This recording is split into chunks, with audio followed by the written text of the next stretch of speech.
Welcome to Insulation and Air Sealing, the basics. In this presentation, we'll be discussing how insulation and air sealing can save you a lot of money and energy costs. We'll also discuss how air sealing your home can make insulation more effective, as opposed to leaving your home the leaky mess that it may be today. Let's get started. Insulation is a material that has a high thermal resistance.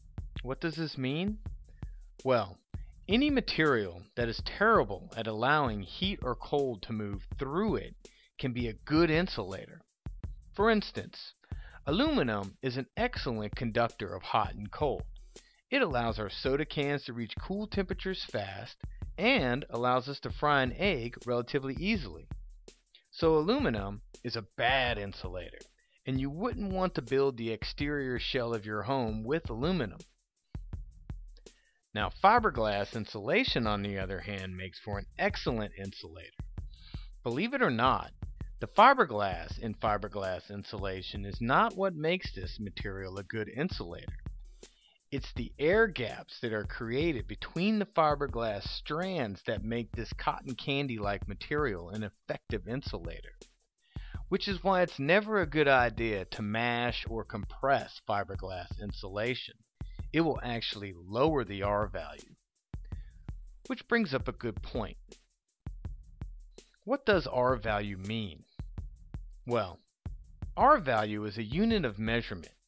Basically, it measures the amount of BTUs of heat or cold allowed to travel through a material.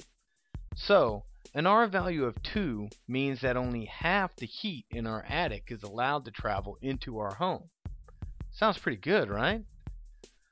Well, if you consider that you have literally thousands of square feet of ceiling and wall area, an R2 value may not be so great, unless you live in San Diego or Hawaii. So, the higher the R value, the better. Slowing the transmission of heat is one great reason to add more insulation to our homes, but there are other benefits to adding insulation. Besides keeping our homes cooler longer, certain insulations can also block or slow air leakage by clogging up any penetrations from the exterior that may lead to the interior of the home.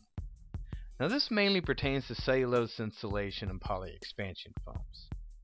Also, consistent levels of insulation throughout the home can enhance the comfort levels of your home by reducing the temperature variations.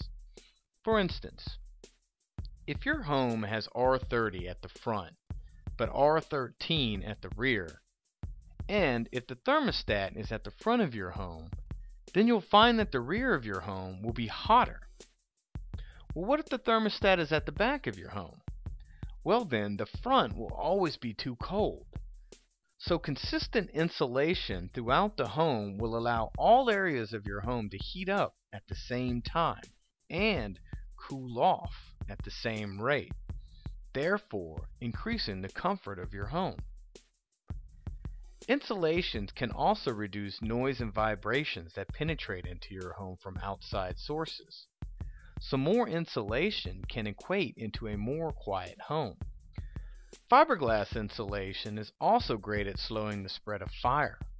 In fact, most local building codes actually allow fiberglass insulation to be used as a fire-blocking material.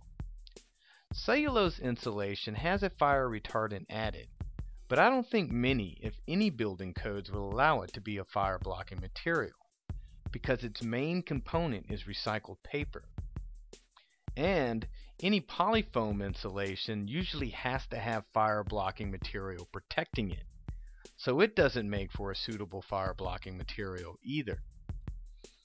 No matter what type of insulation you choose to upgrade your home's energy efficiency, insulation can help increase the life of your HVAC equipment also. How, you ask? Easy. With more insulation, your home will get hotter slower, which means your HVAC will not have to run as much or for as long. So, because our HVACs run less, the wear and tear on the unit is also less, which translates into a unit that lasts longer and breaks down less. This has been Insulation and Air Sealing, Part 1 of 5. Please feel free to visit this video as many times as you like. And remember, always take care of the cool South.